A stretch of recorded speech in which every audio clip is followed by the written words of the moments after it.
Hey guys, welcome back, it's Ripe again. In today's video, an out-of-control HOA Karen called the police on an innocent man for picking up trash and insisting that he is a criminal trying to steal her dumpster. Let's dive right into the story. And the first one starts like this. I started working as a trash collector, and even before my first shift I was nervous from the stuff my co-workers were telling me. They went off about horror stories they had, and the ones that scared me the most were ones that involved angry people. I knew that trash could be gross at times, but did not realize how many people would fight with the people taking away garbage. One I remember was when a coworker refused to take certain things because they involved radioactive materials and couldn't just be dumped away normally. I went on my first shift kind of excited, but also scared out of my mind. It was my first real job too, so that just added to things. Most of the route was going fine until we got to a street that was a little more difficult than the others. There was roadwork causing it to be too narrow and closed off at the end to get down with the truck. I was told to just get the trash and then walk it to the truck before returning the bins. It was a crappy thing that happened sometimes, but I was told it was a good thing to see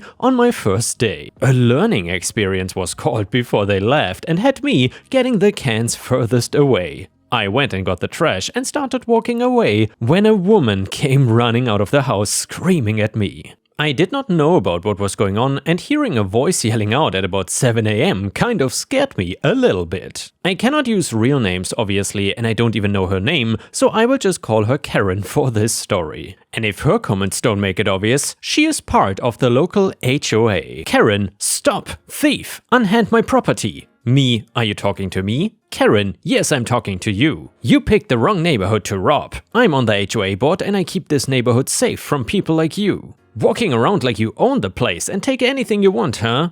Me, oh no, I'm not a thief, I was just taking the garbage and… Karen, I don't care if it was in the garbage. It's still my property and you taking it makes you a thief. Plus those bins are not cheap.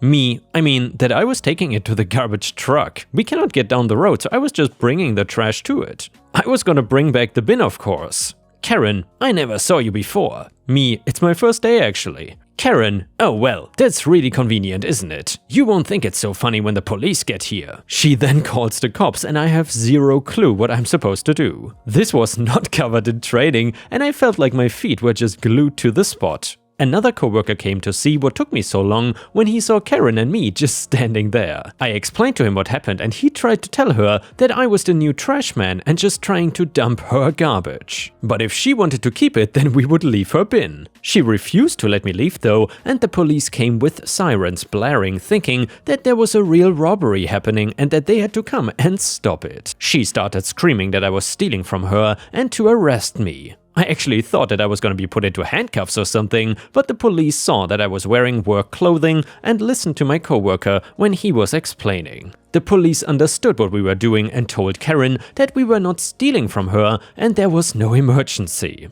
Karen doubled down on her anger and insisted that I be arrested for trying to steal from her. She told them that I tried to take her bins off her property, which was against the law. That she didn't give consent for me to take her trash or throw it away. The police looked at her like she had two heads and told her that she had to calm down. They knew that I was harmless and just trying to do my job. They flat out refused to arrest me, and that was when Karen started going nuts about being part of the HOA board. I don't know if she really thought being on the board gave her special privileges or something, or if anybody actually cared. She didn't stop though and told the police that the HOA rules had strict things about what the Trashman could actually do. Only then to be shut down one last time by them, saying that the trash was a governmental-based thing and the HOA did not and could not dictate anything about us. They were gonna just leave and let things be, but Karen would not be living up to the internet meme name I gave her if she didn't do something even worse. Before they even left, she picked up the garbage bin that I had put down when she first started yelling at me. She then threw it right at me with the strength that I didn't know such a small woman could have. It was enough force to knock me to the ground, where she started kicking me and calling me a criminal. The police had to rip her off of me and arrest her for assault and battery. As you can imagine, she resisted arrest, adding even more charges against her.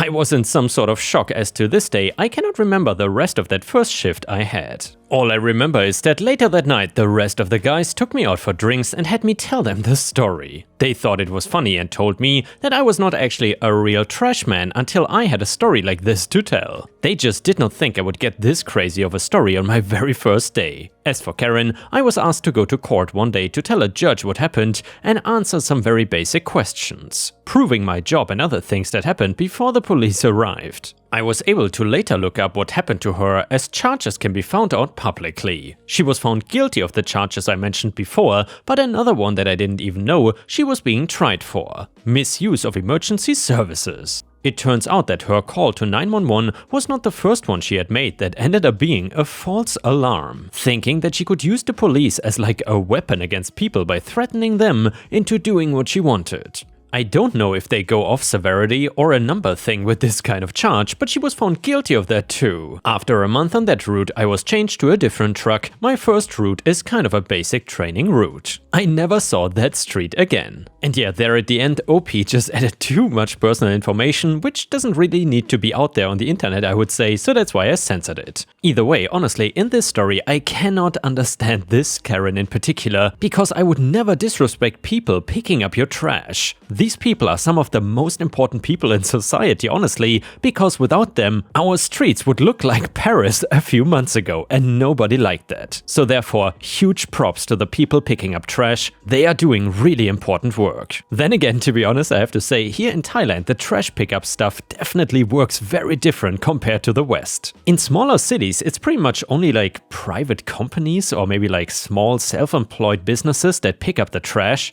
And it seems like sometimes they recycle some of it, maybe the rest they just burn or something. It's quite difficult to know. Anyway, let's continue with the next one.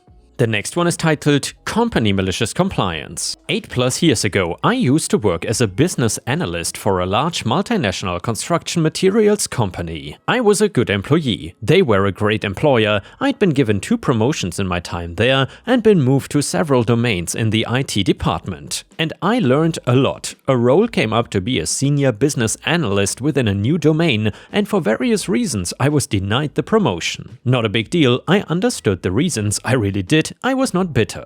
A more deserving external candidate 100% got the position. I was still given the opportunity to work in that domain. Great learning opportunity, by the way. A few successful projects later in the new domain, I asked if I could organically be promoted to a senior business analyst. And by successful delivery, I mean my business partner going to another director in IT who had a stake in that domain where he has been all of my life, so I had definitely done good, if not even great. My manager spoke with my director and the response was, well, he needs to prove himself. I had to laugh, don't get me wrong again. My director was a great guy. He, after all, did promote me twice and gave me the opportunity to learn all these various new domains of the business. Nothing against him though, the explanation just pissed me off. I would have been satisfied with, there's no budget this year, or I don't think I will get approval for an in-place promotion.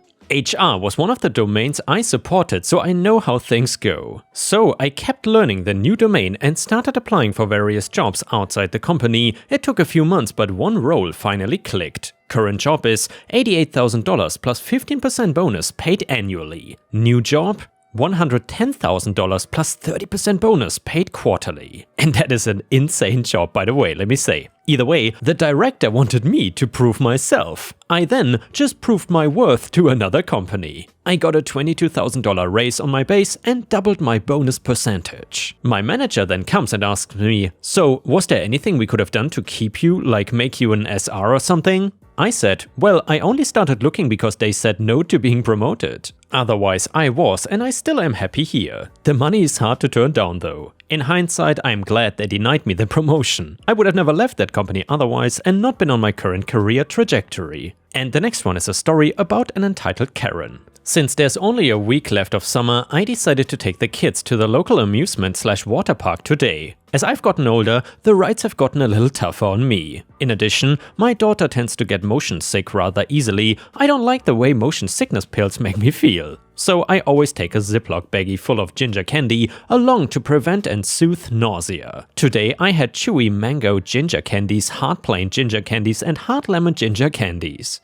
For those who have never had ginger candy, it is spicy. The lemon ginger is probably the mildest, the plain ginger is just plain hot. The mango ginger is sweet and spicy, but they also stick to your teeth like crazy. They are definitely an acquired taste. As we are standing in line for the log ride, I pull out my baggie. I choose a lemon one, as does my son, 13, and my daughter, 12, asks for a mango one. While I'm fishing a mango one out, I hear the kid in front of us tell his mom that he, around 7ish, wants some candy. His mom distractedly says she doesn't have any candy. The boy says, but she does. He turns to me and asks for one. I tell him I don't really think he would like my candy. By this time, his mom has focused in on the interaction. As the kids start to whine, of course he would like my candy, his mom just huffs and says, "You've got a whole baggie, can't you just give him one? Come on, don't be greedy." "Oh, you said the magic word there, lady." I say alright and dig out a lemon one. I'm not completely heartless here. That's when the kid whines that he wants mango. Mango is his favorite. I tell him lemon is better, but he insists on mango. I tell him it's kind of sticky as I hang it over. The kid rips it open, shoves it in his mouth, gets in 3 quick chews while my kids stare at him. Then he actually starts to taste it and a look of horror comes over his face. He screams and tries to spit it out. He is jumping around and flapping his arms. His mom is panicking and asking what is wrong. He is screaming that it's bad and it's hot and he wants it out. His mom tells him to spit it out, and that's when I pipe up with the very helpful, "It's really sticky. What's left is probably stuck in his teeth. He will have to wait for it to melt off if he doesn't want to chew it." The mom looks at me in disbelief and a shrug, and then she asks what in the hell I gave her son. "Probably should have asked that sooner, lady." I answer, "Ginger candy, it's good for nausea." I'm pretty sure I'd be dead if looks really could kill. We got to move up in line 2 spaces though, because she whisked her kid off to a water fountain. I would like to think the kid will think twice about demanding things from strangers, plus it was entertaining. Overall, the kids and I counted it as a win. And the next one is a story about an adopted family member. So I am 26 female and my adopted sister Ellie is 14 female. The way we are related is that my younger brother Michael, 24 male,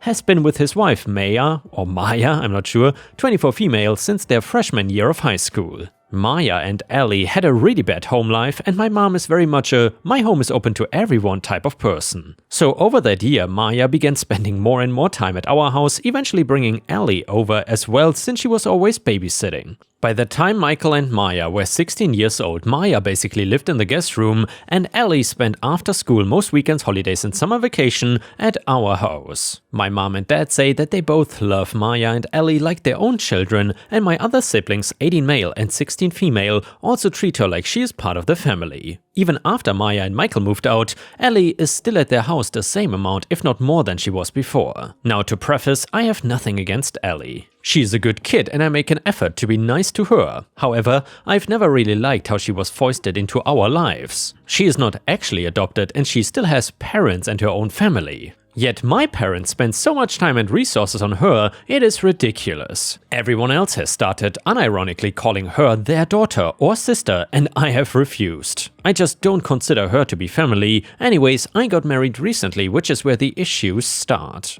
I invited Ellie to the wedding, of course, and she came with all of my other family. When we were doing pictures of the wedding parties, I decided that I wanted one with all of my immediate family, so my parents, my siblings and Maya and Michael's daughter. My mom brought Ellie up to come take the picture with us, and I was forced to tell her no. My mom started to get upset, but then Ellie said it was okay and sat down by herself. My mom is not a very confrontational person, so she did not make a big deal of it, but then everyone else realized that Ellie was not there and they got mad as well. Ultimately, we took the photo how I wanted it because they did not want to do this at my wedding, but my entire family is pissed at me now, and my mom said that Ellie cried when she got home because I don't love her, which I don't. I feel like they forced me into a position where I had to do an a-hole thing by forcing this kid onto me.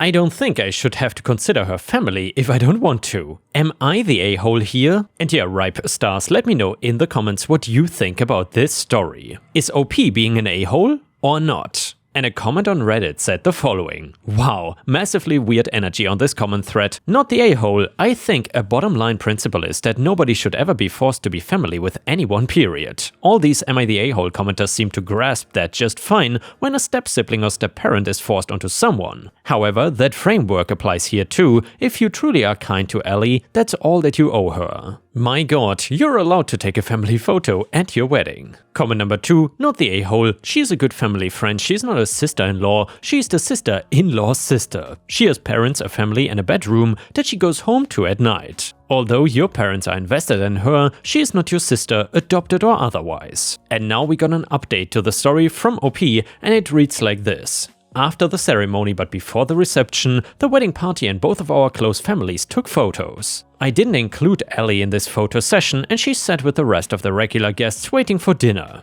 I did not intentionally exclude her from any of the photos taken. I'm sure she is in some of them from throughout the night, especially because she was there with my family. I hope that clears something up. Also, Maya and Ellie are sisters. Sorry, forgot to say that. The people who are agreeing with me are starting to convince me that I'm wrong. To the people calling my parents nasty things in my PMs or just saying that they are not good people, you are dead wrong. My mom is the most caring and kind-hearted woman in the world, and I should have made that more clear in my post. To be clear, I'm also not a monster. I don't mistreat Ellie. I get her birthday and Christmas gifts every year. However, I'm starting to understand that I did do a crappy thing by publicly excluding her at my wedding because I wanted it to be exactly how I imagined it, especially because my mom was apparently blindsided by my feelings. I was 16 to 18 when Ellie started coming around a lot and I didn't form the same bond everyone else did.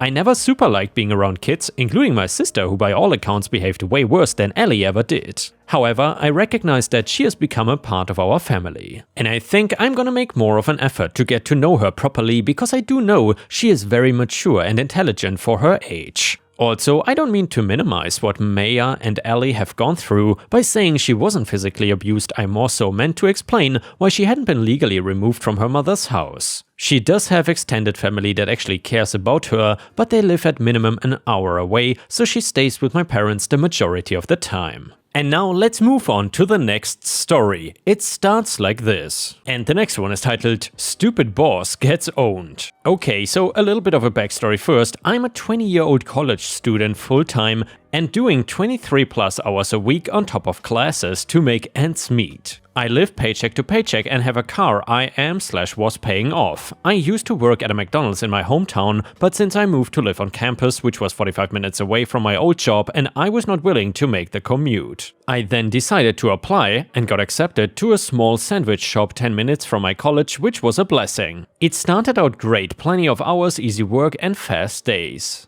Until the old manager decided to switch stores. The new manager was one of the biggest Karens you could have ever met.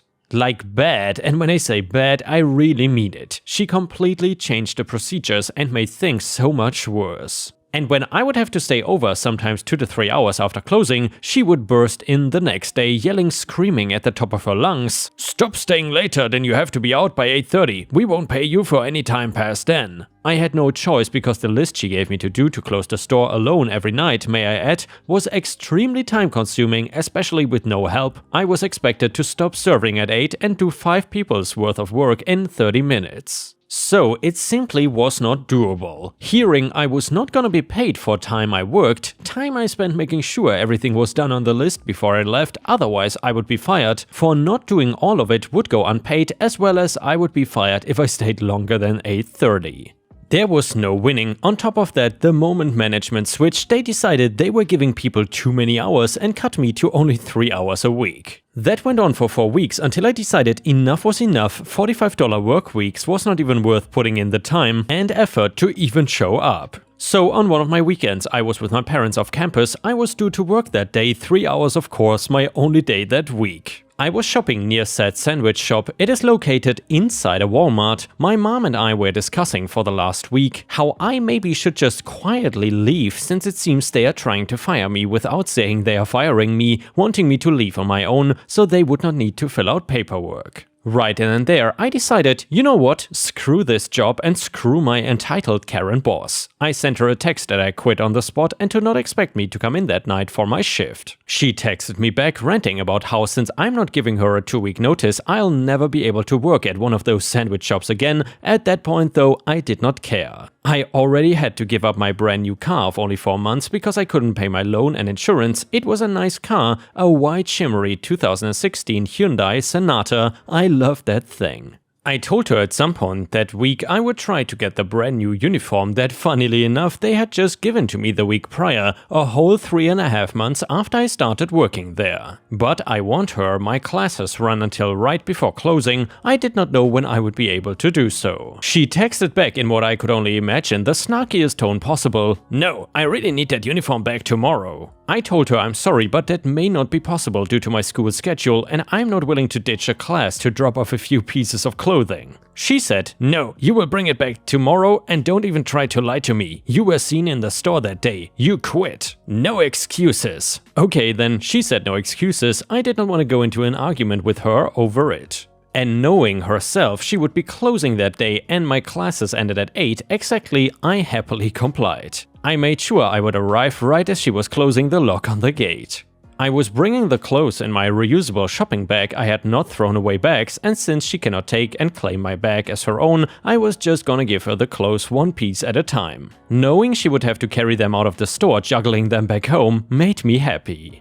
When it came time to deliver my uniform to her, all the stars seemed to align perfectly. I arrived at 8:30, caught her on the way out with the outfit, not even in a reusable bag to begin with. As an extra touch of sweet unplanned irony, it was raining outside, hard rain. The sidewalks I guess were extra slippery and muddy because on my way in, I slipped and landed chest first into the mud. I was mostly spared though because the clothes were there to break my fall and absorb most of the filth. Dropping off the muddy, loose clothes, seeing her reaction, watching her stomp her feet, wrench in disgust, holding the clothes 10 feet away from her body, huff and puff marching out of the store in pure shock and disbelief. She did not even have words for me. It seriously was the sweetest revenge I had ever seen. This did mean that I had to buy a whole new set of clothes and change in the Walmart bathroom, but it was all worth it to see her reaction in the end. After I had returned to my dorm that evening, I sent her a text saying simply, enjoy, and I blocked her number, and safe to say, karma really did pay out on my end.